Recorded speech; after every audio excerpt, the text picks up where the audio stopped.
Não adianta, é inverno para a alegria de quem gosta de um friozinho e para a tristeza aí de quem sofre com ele. Mas a estação mais fria do ano não é feita só de roupas elegantes, bons vinhos, ela exige cuidados.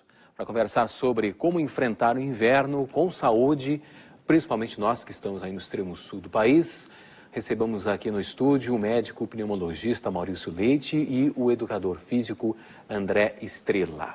Você de casa pode participar, basta mandar aí sua pergunta, comentários pelas nossas redes sociais. Boa noite, sejam bem-vindos aí, obrigado pela gentileza conosco aqui. Bom, vamos começar sobre a questão das doenças. Quais são as principais doenças que o inverno pode trazer para nós? As principais doenças são as relacionadas ao frio, que é a gripe e o resfriado. As duas são muito parecidas, né? A diferença maior é que a gripe é uma doença com febre, muito mais grave, que pode levar à internação e complicar com várias questões à saúde, com risco de vida, inclusive. E a tem algumas, né, que crescem nessa época do ano, aí, como infartos e AVCs, né? Por que isso acontece? Pois é, o Ministério da Saúde reproduziu alguns achados de outros países, mostrando que essas doenças são mais frequentes e podem acontecer mais no inverno.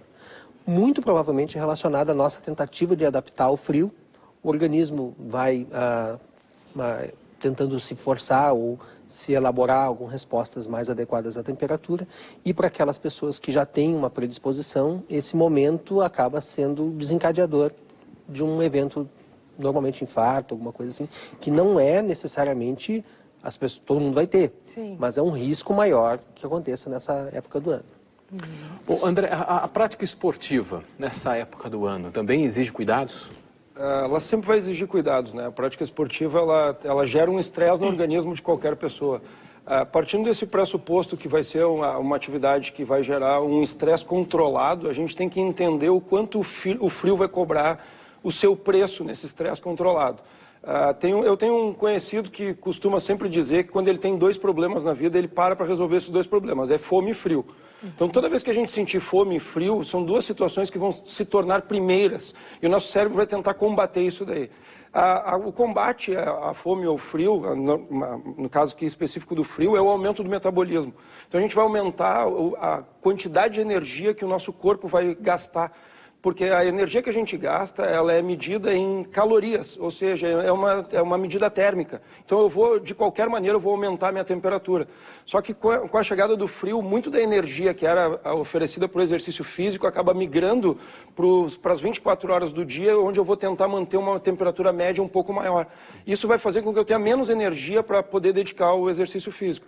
Tu junta isso com toda a apresentação do processo, que nós estamos no estado mais meridional, que o inverno começou hoje, tu já falou de vinho, tu já falou de comida, tu junta isso com um gasto a mais de energia, a pessoa naturalmente vai se sentir mais cansada e o sofá vai oferecer uma opção, vai se oferecer como uma opção muito mais vantajosa e muito mais deliciosa do que colocar uma roupa e vencer o sedentarismo e ir para a rua fazer o seu treino, né? Então existe essa dificuldade. E eu posso ir para a rua, quem faz aí atividades durante o verão, seguir as mesmas atividades ou tem algumas que de repente eu deva evitar? Teoricamente, tu não deve evitar nenhuma das atividades que tu está acostumado a fazer, mas vou deixar bem claro o acostumado. Porque se a gente não tiver a periodicidade, ou seja, se a gente não treinar 3 vezes por semana durante todos os meses do ano, o que vai acontecer é que a gente vai voltar a uma condição de sedentário. E voltando a uma condição de sedentário, o corpo, teoricamente, ele não está preparado para aquela atividade. E com o frio, a atividade ela requer cuidados maiores, extremidades.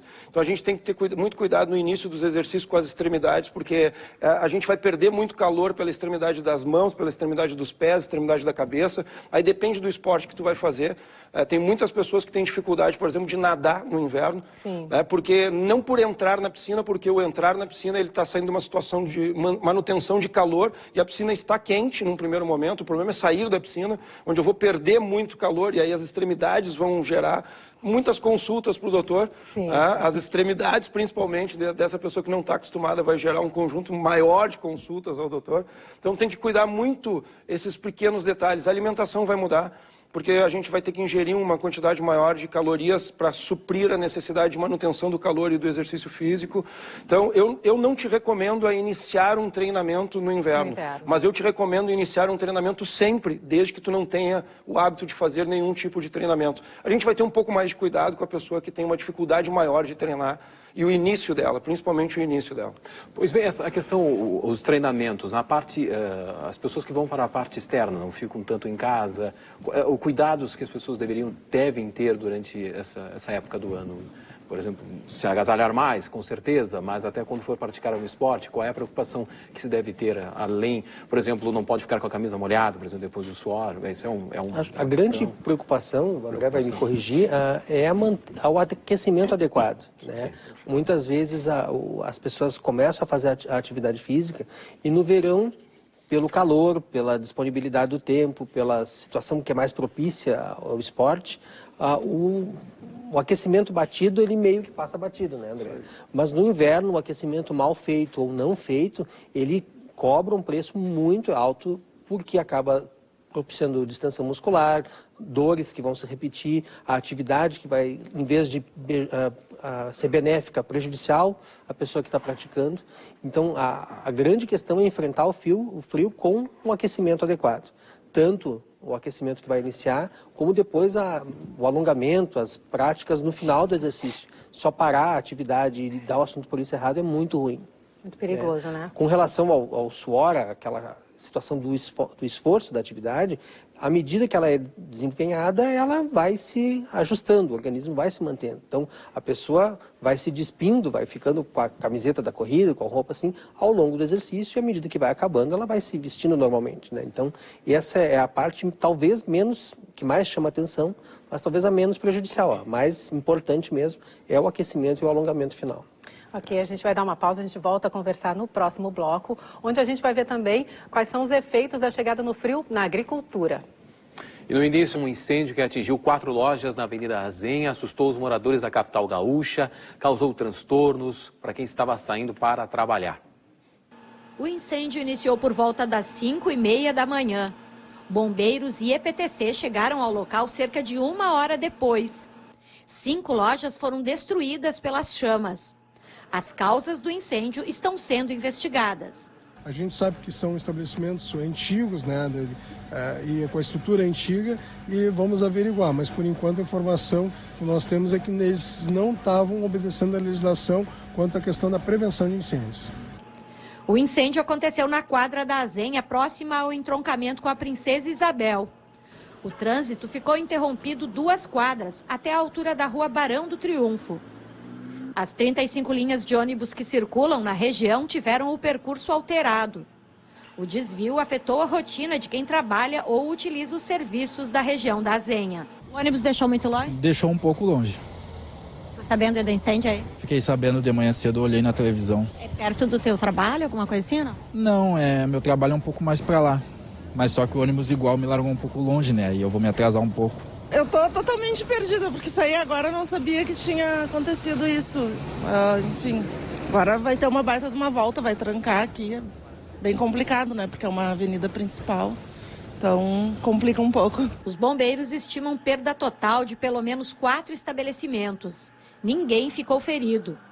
Mais preocupado com o trânsito mesmo, para chegar e com o pessoal que perdeu tudo, né? O resto a gente ajeita. Agora quem perdeu tudo aí a gente fica triste, só. As investigações sobre as causas do incêndio ficaram com a Polícia Civil na 2ª Delegacia de Polícia da capital. O Rio Grande do Sul teve, entre 2014 e 2015, uma evasão no ensino médio ligeiramente superior à média do país. Os números foram divulgados pelo Instituto Nacional de Pesquisas Educacionais, o INEP. Vejam um resumo dos fatos do dia. No Brasil, entre 2014 e 2015, a evasão no ensino médio chegou a 11%. No Rio Grande do Sul, atingiu 12%.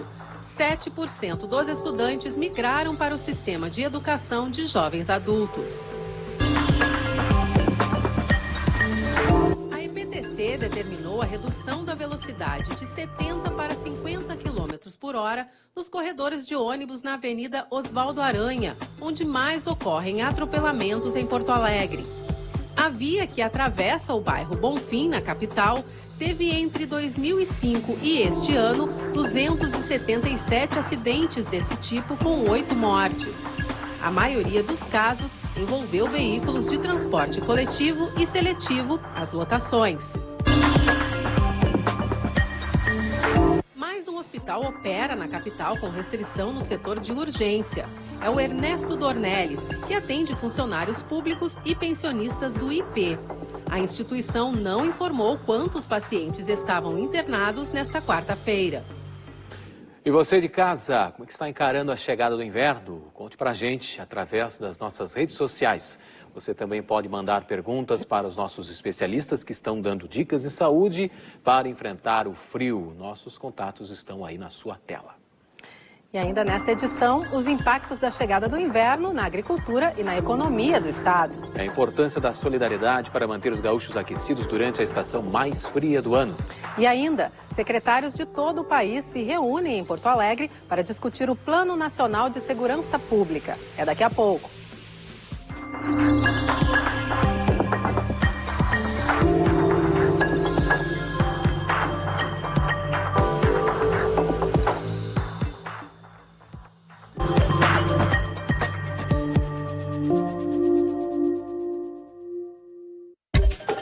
O tema polêmico do dia. É um assunto que tem muito debate. Os prós e contras discutidos por convidados das mais diversas áreas. Além dos direitos individuais, há os direitos sociais. A diversidade de opiniões ganha destaque no Debate TVE. De terça a sexta, 8h15 da noite. Apoio Cultural Banrisul, o grande Banco do Sul. E Celulose Rio-Grandense. O que faz um banco ser grande? É a gente falar a sua língua, é ter o seu jeito, é estar sempre do seu lado, ali na esquina ou no mundo inteiro. É fazer aquilo que só um banco que é nosso pode fazer. Reinvestir os recursos, aqui mesmo, no Sul.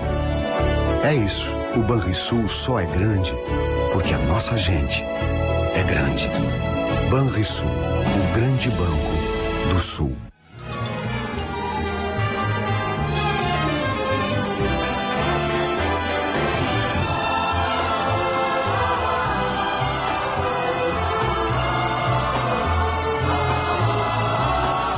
Há 70 anos, o Partido Socialista Brasileiro tem uma história de parceria com as mulheres. Hoje, as mulheres ocupam cargos de destaque. O PSB quer que as mulheres participem das políticas públicas que promovam a igualdade e democratizem as oportunidades. Nossa luta é para acabar com as desigualdades e oferecer melhores condições para que as mulheres trabalhem com segurança e tranquilidade. Partido Socialista Brasileiro.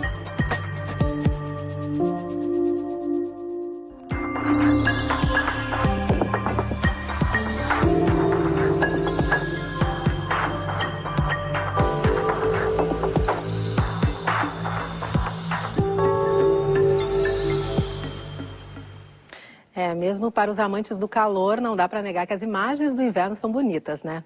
Aqui no estúdio nós continuamos conversando com o médico pneumologista Maurício Leite e o educador físico André Estrela, que estão nos dando dicas de como enfrentar o inverno sem descuidar da saúde. Bom, e quanto aos alérgicos, né? O que fazer nessa época quando as alergias aí afloram? Tanto cuidar dos médicos como que tipo de atividades podem ajudar aí a amenizar os sintomas? Bem, com relação aos cuidados médicos, especialmente é manter os tratamentos que os alérgicos já sabem que são alérgicos. Então, o inverno chega todo ano e a gente meio que se surpreende com a chegada dele. Então, saber que ele está chegando e manter o tratamento preventivo da alergia ajuda muito a diminuir aqueles sintomas que essas mudanças abruptas de temperatura nos propiciam. Então, aquele festival de espirros, o nariz sempre correndo, a garganta irritada. A gente mantendo os tratamentos preventivos de manutenção já regularmente, ajuda bastante ao controle dos sintomas. Uma parte deles mesmo, tratamento preventivo, pode ser insuficiente considerando uma queda abrupta de temperatura. Mas alguns ajustes nas medicações, uma revisão um pouquinho antes de chegar ao inverno, ajudam bastante nisso. E atividades? As atividades físicas, os cuidados que a gente tem que ter, o doutor já tinha colocado antes. Primeiro, né, a manutenção do seu tratamento, porque se tu não conseguir manter o tratamento, o que vai acontecer é que tu vai ter alguma crise, e essa crise ela vai ser aguda, e como o doutor colocou, ninguém com garganta que está coçando, com o nariz correndo, que está espirrando, vai procurar uma atividade física. Ele vai primeiro tentar resolver esse problema, porque ele já sabe da recorrência do processo. A partir daí, o que a gente tem que cuidar? A gente tem que cuidar muito, por exemplo, como crianças, porque as mudanças bruscas de temperatura, elas fazem com que a criança que tem as vias aéreas superiores um pouco mais curtas, com que o ar não tenha, entre aspas, uma maneira muito simples de explicar, que o ar não tenha tempo de aquecer, para que o pulmão e os brônquios não venham a ter uma reação a essa mudança de temperatura brusca. Então, muito cuidado na hora de trocar os ambientes nas atividades físicas. Isso ocorre muito com as atividades, por exemplo, na escola, que são pós-escola, que a criança passou um turno inteiro da tarde dentro da sala de aula, eventualmente com ar-condicionado, e ela sai e atravessa o pátio para ir até o ginásio. Dependendo do tamanho dessa criança, se ela não tiver um acompanhamento correto, uma maneira correta de fazer isso, ela já vai chegar no ginásio